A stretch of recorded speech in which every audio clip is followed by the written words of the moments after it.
Hello and welcome to Daily Interlake News Now. I'm your host, Taylor Inman. We're taking a look at some of this week's biggest headlines and what's coming up for the Flathead Valley. The Great Northwest Oktoberfest is taking place this weekend and next weekend. I chatted with Whitefish Chamber of Commerce Executive Director Kevin Gartland about what they have planned for attendees this year. But first, here's some headlines.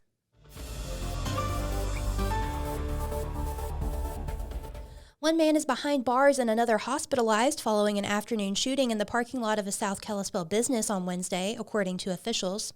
Kalispell police officers headed to Murdoch's Ranch and Home Supply on US 93 South at about 4:30 p.m. on September 27th for a report of an assault with a weapon, according to a press release issued by the department. Authorities said they found one man suffering from a gunshot wound who was later taken to Logan Health Medical Center. Officials said a second man, identified as 70-year-old John David Walker of Dayton, was taken into custody. He is being held at the Flathead County Detention Center on a pending assault with a weapon charge. He was expected to make an initial court appearance on Thursday, according to jail records. The shooting remains under investigation, officials said. Authorities urged anyone with information about the shooting to contact Detective Sergeant Karen Webster at 406-758-7780. Plans emerged Monday for a large mixed-use development at the South Gateway to Whitefish that would include more than 200 apartment units. The approximately 11-acre parcel on the southeast corner of US 93 and Montana 40 intersection currently is under Flathead County jurisdiction, but Whitefish City Council will consider an option to annex the property at its next regular meeting on October 2nd. The city growth policy calls for business traditional district zoning at the high-traffic intersection. Lead developer Alberto Valner said the Alpine 9340 project will help alleviate some of Whitefish's housing needs, with the addition of 210 units, including 21 deed-restricted affordable units that will be created under Whitefish's voluntary Legacy Homes program. The program offers incentives such as building standard deviations in exchange for affordable units or cash in lieu. Valner told the Whitefish pilot that, quote, "These are not luxury apartments. We want to provide attainable and affordable housing," end quote. He added that aside from the deed-restricted units, the remaining will be market-rate rentals. According to a promotional website for the development, the goal of the project is to create, quote, "an iconic and first-class entrance to the city of Whitefish by providing a neighborhood with outstanding landscaping, architecture, and amenities," end quote. Valner said the proposed project does not deviate from what's allowed under zoning. Project plans indicate the neighborhood will include a gym, playground, dog park, and shared youth paths along the highway. Renderings show a clock tower at the entrance with courtyards dispersed throughout 6 buildings that would be 2 or 3 stories in height. Other amenities would include roof patios, community fire pits, a designated bus stop area, and covered parking. About 15,000 square feet of retail space is proposed as well, which Valner said would be filled with neighborhood-type businesses like a coffee shop or small restaurant. A project timeline forecast Phase 1 construction could begin as early as next summer, with the first units being completed by the end of 2025 or early 2026. Read the full version of this story at whitefishpilot.com. Glacier National Park will host its annual Mount Brown Hawk Watch program on October 14th from 11 a.m. to 3 p.m. near Lake McDonald Lodge. The event will begin at 11 a.m. at the Golden Eagle interpretive sign near Jammer Joe's restaurant parking lot in the Lake McDonald Lodge area. Park biologists and volunteers will teach participants how to identify and count migrating raptors and answer questions about the integral role of raptors in our ecosystems, the risks they face, and why Glacier has started the Mount Brown Hawk Watch program. Educators from Montana Wild Rings Recovery Center will also be on site with live raptors from 12 to 2 p.m. to provide up-close looks at some of the raptor species that migrate past Mount Brown. And for the last hour of the event, counting migrating raptors will resume from 2 to 3 p.m. Participants should bring their own binoculars and be prepared to count golden eagles on their annual migration south past Mount Brown. Throughout September and October, volunteers can also choose to hike on their own to an observation point and count migrating raptors just below the Mount Brown Fire Lookout. Volunteers interested in hiking to the observation point and participating in the count should email the Glacier Citizen Science Office at glac_citizen_science@nps.gov for additional details. Each year in the fall, golden eagles migrate from northern breeding grounds to warmer climates. One of the most important North American golden eagle migration routes passes directly through Glacier National Park along the Continental Divide. Large numbers of other raptors also use this migration corridor during the fall and spring months. To see a map of Hawkwatch sites around the world, go to www.hawkcount.org. And for more information about the Mount Brown Hawkwatch program, contact park staff via email at glac_citizen_science@nps.gov or call 406-888-7986. While people all the way in Munich celebrate the fall festival of Oktoberfest, folks in Northwest Montana are preparing their own celebration. The Great Northwest Oktoberfest is taking place this weekend and next weekend, so Whitefish Chamber of Commerce Executive Director Kevin Garland is going to tell us what's in store. Now, all right, I am here in the Oktoberfest tent here in Depot Park in Whitefish with Kevin Garland, the Executive Director of the Whitefish Chamber of Commerce. He is going to tell us a little bit about the Great Northwest Oktoberfest this year. How are you doing, Kevin? Doing great. We're in the final stretches. Open up in about 2 hours, so it's coming together nicely. You know, we had a little bout with the rain, but that's going to move on through, and we're going to have a great weekend. Yeah, and we're recording this on Locals Night. I understand that's a pretty popular night for people to stop by, right? When you give something away for free, it's always popular. But we like to think it's because people want to come out for the first day and get a feel for how things are, see their friends after a long, hot summer of working, and it's become very popular. It's one of the best attended nights of the entire time, which is for Thursday night. That's saying something. Yeah. Well, let's just chat about the festival itself for a little bit.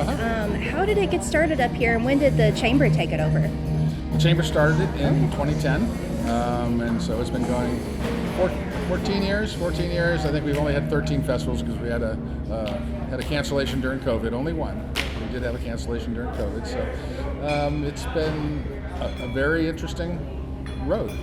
It's started out as a 2-day festival one weekend, and grew into a 3-day festival, then into a second weekend, and now it's come to the point where we're doing 8,000 people over the course of 2 weeks, and probably one of the largest events, special events certainly in Whitefish, other than the Winter Carnival. It's number one. So come a long way with it. Very popular both here in the Valley, and we get a lot of visitors from Canada. We get a lot of visitors really from throughout the United States. So it's built a real reputation. Yeah. So what sparked the idea to do this back in 2010? Do you know? I took the job in 2009 here at the Whitefish Chamber, and I've been doing Oktoberfest for 30 years. So at the chambers that I've done elsewhere, we've always done it. This is a mountain community. It's perfect for a festival like this. I've done it in other mountain communities, so we decided to give it a shot. Yeah. So I understand there's a little bit that's going to be different this year from last year. Could you tell me about some of the things people can expect to see differently? Oh, there's not a whole lot different. We've moved the bars outside of the tent, so we've got a little bit more room inside the tent for seating. We got the Western Senators are back. They're a band that hasn't been with us for 4 or 5 years, but our original Oktoberfest band from Canada, so they're here with us the first weekend. We've got, on our second Thursday, we do the Hop Queen pageant and crowning, and this year we're doing what we're calling the Royal Bavarian Banquet. So one night only on Thursday night, we're doing a full spread of all kinds of German food, from bratwurst and knockwurst to sauerbraten to hot German potato salad to the sauerkraut and the red cabbage and the spice cake and everything. So that's a one night only deal. Other than that, we have 6 food trucks out here serving it up every night, but that is a kind of a specialty deal in honor of new Hop Queen. So that'll be new this year, and other than that, not a whole lot changes. It's a pretty popular fest. Don't mess with it if it's not broke, right? Right. If it ain't broke, don't fix it. Yeah. So tell me about some of the other things. You mentioned there's food trucks here. What else are we going to have going on that people can look forward to? Well, it's mostly about the dancing and the music and the beer and the food. It's all about German. So we have German music on stage. We have dancing on the dance floor. Dance floor is a little bigger this year because we needed to expand it because it's been too packed lately. The food is all about it. We've got German beer from Hofbrau. We've got local beer from Missoula, Baron Brewing, which is a Hofbrau or a Munich-style brewery. It's down in Missoula. Been there for 35 years, and they do a great job. So we have some authentic brew, authentic food, authentic music, dancing, and we get our folks into the act with a series of audience participation contests that get people revved up. Yeah. Well, we've already mentioned this is a really popular festival, but and it's okay if you don't know off the top of your head, but from last year, I heard there were some big numbers. Could you tell me a little bit about attendance? Oh, we did. Last year was our biggest ever, and so we probably got we did about 8,000 people last year, which is up probably by about 10-15% from the year before. So, and we credit that to the fact that it's the first time we've done the festival here in Depot Park since before COVID, since 2019. people like this festival here. And we've had a lot of new people moved into the valley.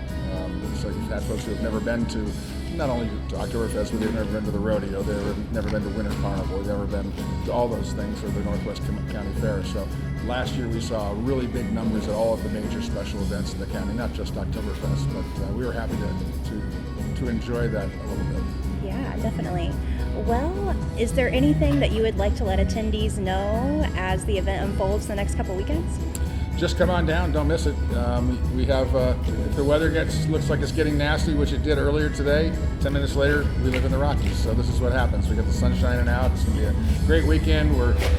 We do have the tent. The tent seats about 500 people under the tent, so we don't worry about the weather too much. We got a number of propane heaters, and we pay the propane guy pretty nicely for this weekend, but we'll make sure it stays nice and warm here, and come out, have a good time. Come out on Saturdays with the kids. We have Saturday afternoon is our family day, so we have kids activities from noon to 5, and the following Saturday is Seniors Day, which is free for seniors who are over 65. So a little bit of something going on all the time. Yeah, cool. Yeah.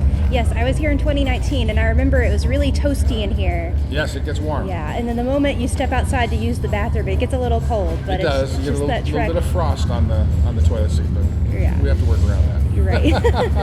Well, Kevin, thanks for joining me. Absolutely. Oktoberfest runs this weekend and next weekend down here in Depot Park in Whitefish. Thanks, Kevin. Very good. Thank you.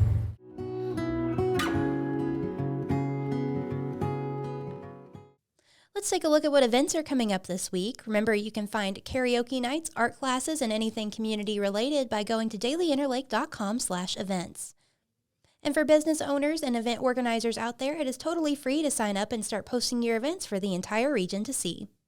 The Kalispell Sports Cards and Collectibles Show is taking place tomorrow, September 30th at the Hilton Garden Inn in Kalispell. The event features sports cards, memorabilia, comics, Pokemon, TCG, and more. It is free to attend and doors open at 9 a.m.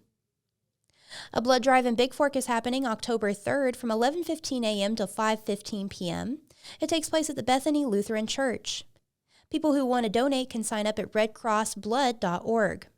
Other area blood drives can be found on their website as well. And October 4th, the Northwest Montana History Museum in Kalispell will be discussing Jim Bridger, Trailblazer of the American West, during their History Book Club. That runs from 2 to 3 p.m. The History Book Club at the museum meets the first Wednesday of every month. Thanks for joining us. News Now is a podcast from the Daily Interlake. We're proud to be the largest independent newsroom in Montana and the oldest paper in the Valley. Consider becoming a subscriber to support our work. Call Circulation at 406-755-7018 or go to the subscribe tab in the top right corner of our website. And if you haven't already, subscribe to our YouTube channel to never miss an episode of the pod. Everybody stay safe and have a great week.